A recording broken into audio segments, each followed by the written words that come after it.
ప్రభు బిడ్డలారా, ఆయన చెక్కిన శిల్పాన్ని చూసి అందరూ చప్పట్లు కొడతారు. సార్, నీ అంత అద్భుతమైన శిల్పకారుడు భూమి మీద ఎవరూ లేరు, అద్భుతం, నీ టాలెంట్ సూపర్, నీ నైపుణ్యం సూపర్, నీలాంటోడు భూమి మీద లేడు అని తెగ పొగుడుతూ ఉంటే ఆయన ఒక మాట అన్నాడట, అయ్యా చూడండి అయ్యా, ఈ రాతిని, బండరాతిని అద్భుతమైన కళాఖండంగా మార్చడంలో నా ప్రయాసం ఎంతుందో, నా వైపు చూడండి, నా ప్రయాసం ఎంతుందో ఈ బండరాయి సహకారం కూడా అంత ఉందయ్యా.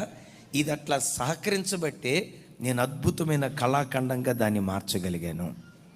ఈ బండరాయే కాదు, చాలా రాళ్ళను తీసుకున్నాను.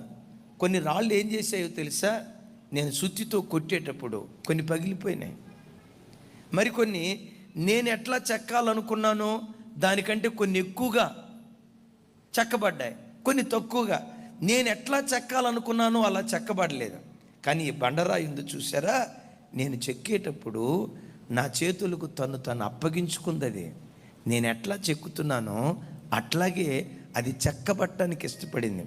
నా నైపుణ్యం ఎంత ఉందో దీని సహకారం కూడా నా దగ్గర నుంచి అంత ఎక్కువగా దొరికింది. నేను మీతో ఒక మాట చెప్తాను. నిశ్చయంగా దేవుడు నిన్ను ఒక అద్భుతమైన కళాఖండంగా చెక్కాలని, గమనించండి, ఆ కుమ్మరి దగ్గర సుత్తుంటే దేవుడు వాక్యమనే సుత్తి తీసుకొని మనల్ని చెక్కుతూ ఉంటాడు. చెక్కేటప్పుడు నీ పెదవుల దగ్గరికి వస్తాడు. ఏమంటాడు?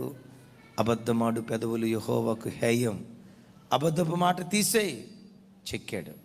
చెక్కేటప్పుడు అప్పగించుకో. నీ కళ్ళ దగ్గరకు వస్తాడు, చెక్కుతాడు.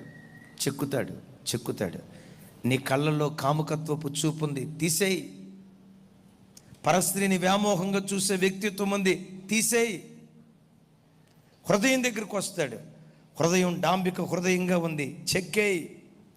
శరీరపు అవయవాలన్నిటిని చూసి, కొన్నిసార్లు మనం చాలా అందంగా ప్రజల మధ్యలో కనపడాలని లోక ఆకర్షణ కొరకు అలంకరించుకునే స్వభావం మనలో ఉంటుంది.